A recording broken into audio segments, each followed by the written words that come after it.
Hello students, तो कैसे हैं आप सब। स्वागत है आप सभी का मेरे यूट्यूब चैनल पर। आज मैं आपके लिए लेकर के आया हूँ बीएससी पार्ट सेकंड सेमेस्टर के थर्मोडायनेमिक्स का टॉपिक, जिसका नाम है relation between CP and CV. ये आपको यूनिट फर्स्ट में देखने को मिलेगा। तो चलिए बिना टाइम गवाए अपना लेक्चर शुरू करते हैं। तो देखिए, टॉपिक का नाम है relation between CP and CV. CP को हम लोग कहते हैं specific heat at constant pressure, जबकि सीवी को हम कहते हैं specific heat at constant volume. तो पहले अगर हम लोग उसको पढ़ें, इससे पहले हम लोग पढ़ते हैं स्पेसिफिक हीट क्या होती है, और फिर पढ़ेंगे कि सीपी और सीवी में रिलेशन क्या होता है। तो सबसे पहले हम लोग स्टार्ट करते हैं टॉपिक स्पेसिफिक हीट।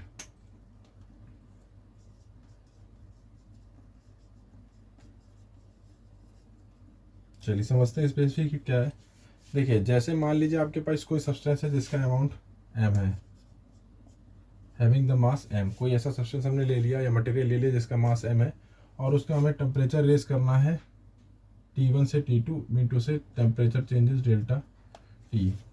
तो अगर आप किसी सब्सटेंस का टेम्परेचर को रेस करना है तो उसके लिए जो अमाउंट ऑफ हीट गिवन होती है वो डायरेक्टली डिपेंड करती है उसके अमाउंट पर।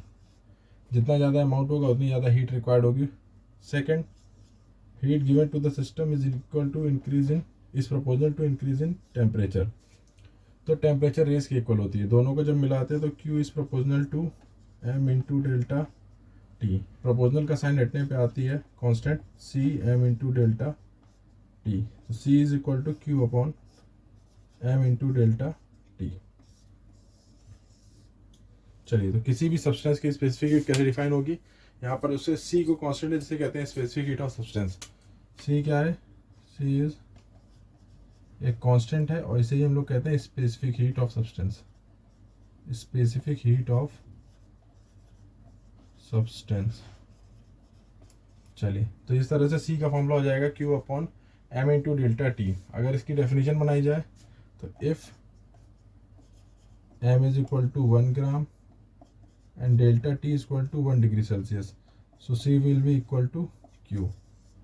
तो क्या डेफिनेशन बनेगी देखते हैं। The specific heat of any substance is equal to amount of heat given to a substance to its 1 gram mass in order to increase its temperature by 1 degree Celsius. किसी substance के 1 ग्राम का temperature 1 degree Celsius बढ़ाने के लिए जितनी amount of heat required होती है उसे वो सब्सटेंस की स्पेसिफिक हीट कहते हैं। तो ये हो गया स्पेसिफिक हीट। अब बात की जाए स्पेसिफिक हीट, ये स्पेसिफिक हीट का जो फॉर्मूला है C बराबर Q upon m into delta T. ये फॉर्मूला सॉलिड एंड लिक्विड दोनों के केस में यूज हो जाता है। सॉलिड और लिक्विड के केस में। गैस के केस में थोड़ा सा केस अलग होता है। गैस को हम कंप्रेस भी कर सकते हैं और एक्सपेंड भी कर सकते हैं। तो कंप्रेशन और एक्सपेंड के बेस पर देखते हैं उसकी स्पेसिफिक हीट जो होती है गैस की, वो वेरी करती है 0 to infinity for a gas. Gas के केस में स्पेसिफिक हीट जो होती है वो वेरी करती है 0 से लेकर के इन्फिनिटी तक। तो समझते हैं, चलिए कैसे होती है ये एक्सपेंशन, और यहाँ पर हम उसको समझते हैं। तो इसको आप चाहे तो स्क्रीनशॉट भी ले सकते हैं इस फॉर्मूले को, नहीं तो अपनी कॉपी में नोट भी कर सकते हैं।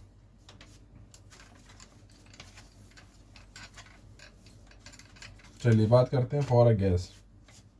फॉर एनी गैस, किसी गैस के लिए बात करें तो C की वैल्यू होती है Q upon m into delta T. अब सपोज कर लेते हैं हम किसी गैस का जो वॉल्यूम है अगर उसको फिक्स रखें, मीन टू से हम वॉल्यूम को एक्सपेंड ना करें तो स्पेसिफिक हीट कितनी होगी, और अगर हम प्रेशर को ना चेंज करें तो स्पेसिफिक हीट कितनी होगी। तो उसको समझते हैं कि सपोज कर लेते हैं हमारे पास कोई गैस है और उस गैस को हमने एक्सपेंड नहीं किया।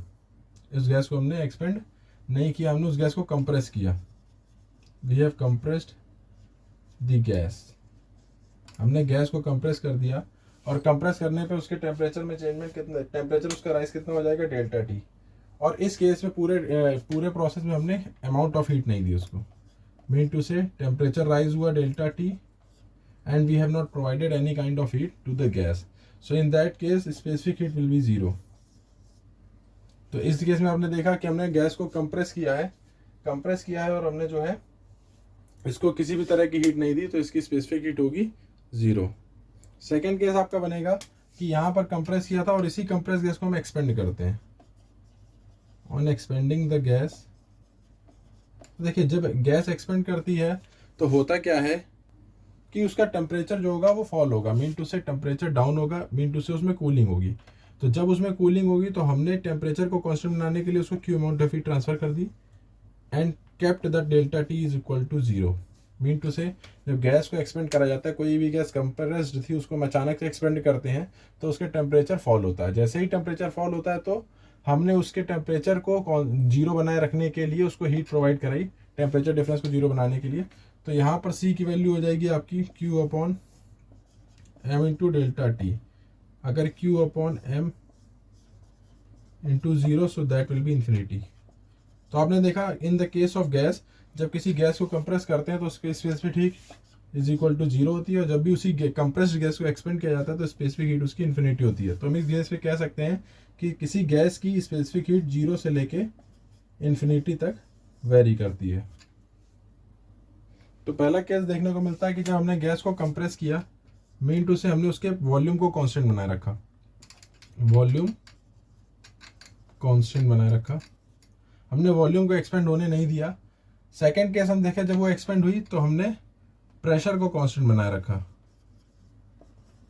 और प्रेशर को हमने चेंज नहीं किया। तो पहला केस जब कंप्रेस की गई थी तो वॉल्यूम कांस्टेंट था, और दूसरा केस जब गैस को एक्सपेंड किया गया तो प्रेशर को कांस्टेंट बनाया गया। तो इस हिसाब से स्पेसिफिक हीट आपकी दो सिचुएशन में बनती है, पहला व्हेन वॉल्यूम बिकम कांस्टेंट, दूसरा जब प्रेशर बिकम कांस्टेंट। तो स्पेसिफिक हीट के दो टाइप हो जाते हैं, CV and CP। So CV is defined as when volume is constant, specific heat of the substance when volume is constant, and second is specific heat of substance when pressure is constant। अब separately इसकी definition अलग अलग क्या होगी, चलिए उसको सीखते हैं।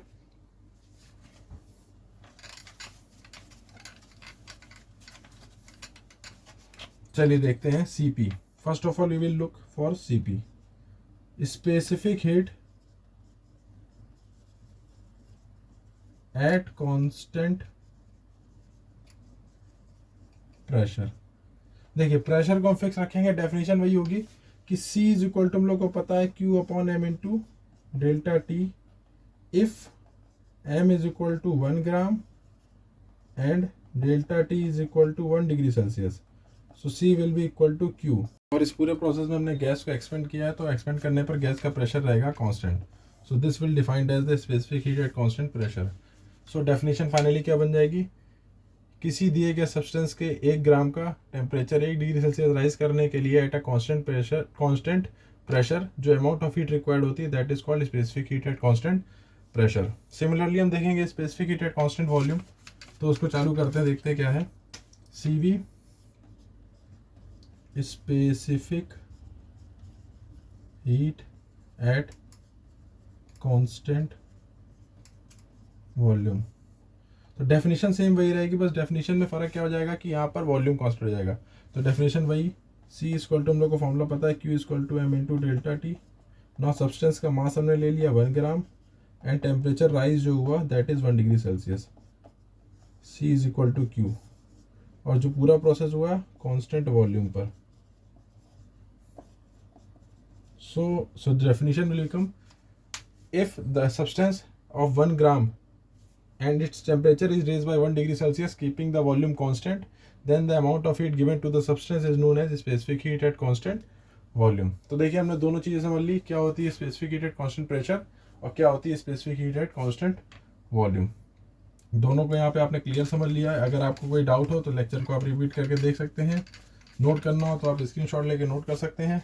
बाकी आप हमारे चैनल पर नए हैं और आपको वीडियो पसंद आता है तो हमारे वीडियो को लाइक करें, शेयर करें और हमारे चैनल को सब्सक्राइब करें, और ज़्यादा से ज़्यादा BSc के ग्रुपों में इस वीडियो को शेयर कर दें जिससे कि ज़्यादा से ज़्यादा लोग इस free of cost video lecture का फ़ायदा उठा पाए। चलिए, तो अब हमने CP पढ़ चुके हैं और हम CV पढ़ चुके हैं। अब हमको बात करनी है what is the relation between CP and CV। Relation between CP and CV। तो CP आपने पढ़ लिया specific heat at constant pressure, CV आपने पढ़ लिया specific heat at constant volume. अब हमें इन दोनों के बीच में रिलेशन निकालना है, थर्मोडायनामिक रिलेशन इन दोनों के बीच में। हालांकि ये रिलेशन आप अपने 11th क्लास की थर्मोडायनामिक्स में पहले से पढ़ चुके होंगे कि जनरली आपको पता भी होगा कि C P minus C V is equal to R होता है, बट वहाँ पर जिस तरह से इसका डेरिवेशन था उससे थोड़ा सा अलग डेरिवेशन है यहाँ पर। तो चलिए बिना टाइम गवाए इस रिलेशन को प्रूव करते हैं। तो सी पी और सी वी के रिलेशन को समझने के लिए सबसे पहले हम समझते हैं कि जो स्पेसिफिक हीट हमें यहाँ पे समझनी है उसके लिए इंटरनल एनर्जी की बात करी जाए। So internal energy of a system is basically तो कंसिडर कर लेते हैं function of volume and temperature का। इंटरनल एनर्जी को हमने यहाँ पे कंसिडर कर लिया function of volume and temperature का। अब इसको इक्वेशन फर्स्ट मान लेते हैं और इसको डिफरेंशिएट करते हैं। डिफरेंशिएट द इक्वेशन फर्स्ट, तो ये हो जाएगी D U is equal to del U upon del V at constant T D V plus del U upon del T at constant V D T. हमने equation first को differentiate किया। Differentiate करने के बाद हम यहाँ पे इसको इक्वेशन सेकंड मान लेते हैं। नाउ आप सबने फर्स्ट लॉ ऑफ थर्मोडायनेमिक्स पढ़ा है by first law of thermodynamics. तो हमको पता है डेल्टा क्यू इक्वल टू, यहाँ पर होता है delta Q equal to delta U plus delta V, तो D U plus delta W. Since we know that the work done in thermodynamic process is given by P dV, so delta Q is equal to du plus P dV। तो ये आपने first law of thermodynamics से पढ़ा था, तो इसको हमने यहाँ पर रख दिया। अब इस इक्वेशन में हम इक्वेशन सेकंड की वैल्यू रख दें, तो देखिए क्या फॉर्मूला बनेगा हमारा। तो delta Q will be equal to D U, और डी यू रखेंगे del U upon del V at constant temperature D V plus del U upon del T at constant volume D T plus P D V. Now dividing by D T, दोनों side को हम D T से divide कर देंगे, तो that will be equal to delta Q upon D T, delta Q upon D T is equal to del U upon del V at constant temperature D V over D T plus del U upon del T at constant volume plus P D V over D T. तो यहाँ पर हमने देख सकते हैं आप दोनों तरफ से हमने इक्वेशन को जो है डिवाइड कर दिया है। अब यहाँ पर देखिए D V over D T, D V over D T, so delta Q upon D T is equal to del U upon del T at constant volume plus इसमें से D V over D T common ले लेंगे तो P plus del U upon del V at constant T is equal to D V upon D T. तो इस तरह से हमने इसको सॉल्व कर लिया। अब हम एक केस को कंसीडर करके चलते हैं कि suppose the gas is heated at a constant volume. The gas is heated at constant volume. अगर गैस को कांस्टेंट वॉल्यूम पे हीट करते हैं that means D V will be equal to 0। और जब किसी गैस को कांस्टेंट वॉल्यूम पे हीट किया जाता है तो वहाँ पे जो स्पेसिफिक हीट होती है वो CV हो जाती है। तो यहाँ पे देखिए DV 0 हो जाएगा, तो ये टर्म आपका पूरा पूरा 0 हो जाएगा। इसको अगर इक्वेशन मानना चाहें तो इक्वेशन थर्ड कंसीडर कर सकते हैं। आप इसका स्क्रीनशॉट ले सकते हैं या इसको नोट भी कर सकते हैं। मैं यहाँ से इसको हटाने जा रहा हूँ। चलिए अब बात करते हैं कि यहाँ पे इक्वेशन थर्ड हो गया DV at volume constant DV equal to 0, then delta Q upon delta T at constant volume will be del U upon del T at constant volume is equal to CV। तो ये expression आपका जो हो जाएगा ये हो जाएगा किसके इक्वल, CV के इक्वल। तो अब इसको अगर हम पहले थर्ड इक्वेशन में रखें तो हमारे लिए क्या बन जाएगा ये देख लीजिए। ये हो जाएगा आपका delta Q upon delta T या DT is equal to CV plus P del U upon del V at constant T dV over dt। ये आपने बाई इक्वेशन थर्ड। अब देखिए पूरा प्रोसेस जो चल रहा है उस पर प्रेशर को कांस्टेंट माना गया है। तो अगर प्रेशर को यहाँ पे कांस्टेंट माने तो हम बता सकते हैं कि delta Q upon delta T at constant pressure delta Q upon delta T is equal to C P के इक्वल होता है।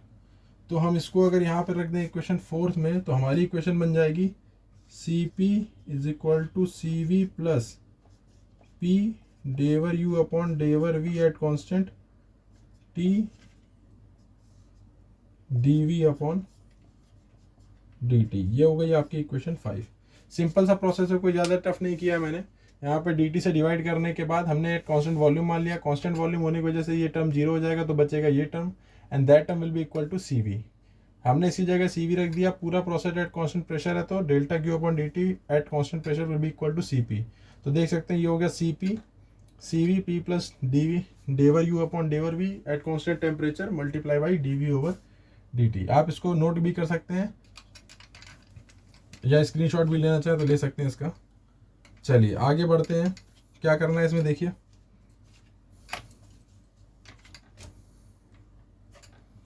चलिए तो यहाँ पे देखिए सी पी, अगर इसको हम और सॉल्व करें तो that will be C P minus C V is equal to P plus del U upon del V at constant temperature D V upon D T. इसको हम लोग मान लेते हैं इक्वेशन सेकेंड। देखिए C P minus C V तो आपके पास आ गया। अब हमें जो राइट साइड की इक्वेशन है उसको फर्दर सॉल्व करना है और सॉल्व करके पूरा आंसर निकालना है। तो देखिए इसमें अगर आप देख सकते हैं तो यहाँ पर ये जो टर्म है, this term del U upon del V at constant temperature, यहाँ पर डेवर यू ये है change in internal energy, del U upon del V लिख दें विद रिस्पेक्ट टू वॉल्यूम। और पूरा प्रोसेस जो है टेम्परेचर, इसको अगर पूरा लिखें टी एट कांस्टेंट टेम्परेचर। तो देखिए पहले भी आपको बताया जा चुका है कि इंटरनल एनर्जी जो होता है वो टेम्परेचर का फंक्शन होता है। अगर टेम्परेचर कांस्टेंट रहता है तो इंटरनल एनर्जी की वैल्यू जो होती है वो जीरो होती है, because it is a state function and depend on temperature of state. So del U upon del V at constant temperature, इसकी वैल्यू हो जाएगी जीरो, बिकॉज टेम्परेचर को कांस्टेंट है। तो equation 6 become C P minus C V is equal to P D V over D T. ये आपकी equation हमने बना दी 7। चलिए अब इस इक्वेशन सेवन को कैसे सॉल्व करेंगे आप इसको नोट कर लीजिए। चलिए आगे देखते हैं। अब देखिए C P minus C V is equal to P D V over D T. हमें यहाँ से D V over D T की बात करनी है, तो कंसीडर कर लेते हैं for an ideal gas equation of 1 mole, for 1 mole ideal gas equation. तो 1 मोल आइडियल गैस इक्वेशन के लिए क्या हो जाएगा, P V is equal to R T, हमको किसकी वैल्यू चाहिए, D V upon D T. तो P D V is equal to R D T, mean to say keeping the pressure constant. So P upon, so dV over dt will be equal to R upon P, equation 8. Now putting the value of dV over dt in equation second, by equation second, तो देख सकते हैं Cp minus Cv is equal to R, sorry P, और dV upon dt is equal to R upon P। तो P से P cancel हो जाएगा, तो फॉर्मूला आ जाएगा Cp minus Cv, को अच्छे से लिख देता हूँ, C P minus C V is equal to R. तो ये आपका फॉर्मूला डेराइव हो गया, C P minus C V is equal to R. This is also known as Mayer's formula. तो इसको मैंने इजीली, ये 11th क्लास में पढ़ाया जाता है, तो वहाँ सॉल्व करने का मेथड अलग होता है, यहाँ पर इसको सॉल्व करने का मेथड अलग है। पूरा मेथड आपको नोट कर चुके हैं, या तो उसका स्क्रीनशॉट ले लीजिए। ईजी है, कोई ज़्यादा टफ नहीं है, बट ये ऑब्जेक्टिव पर्पस के हिसाब से आप इसी फॉर्मूले को याद रखिएगा, C P minus C V is equal to R. तो ये मैंने आज हम लोग ने क्या पढ़ा, हम लोग ने पढ़ा relation between C P and C V. इस सब देखिए, सबसे पहले हमने टॉपिक पढ़ा स्पेसिफिक हीट, फिर हमने बताया specific heat at constant pressure, specific heat at constant volume. उसके बाद हम लोगों ने रिलेशन पढ़ा C P and C V में। तो आज के लेक्चर में हम लोगों ने इतना पढ़ा, बाकी का हम लोग अगले लेक्चर में कवर करेंगे अगला टॉपिक। तो अगर आप लोग हमारे चैनल पर नए हैं तो हमारे चैनल को सब्सक्राइब करें, लाइक करें, और अपने जितने भी ग्रुप हैं उन ग्रुपों में इसको शेयर कर दें, जिससे कि ज़्यादा से ज़्यादा लोग इस लेक्चर्स का फ़ायदा उठा सके। चलिए मिलते हैं आपसे नेक्स्ट लेक्चर में, तब तक जय हिंद।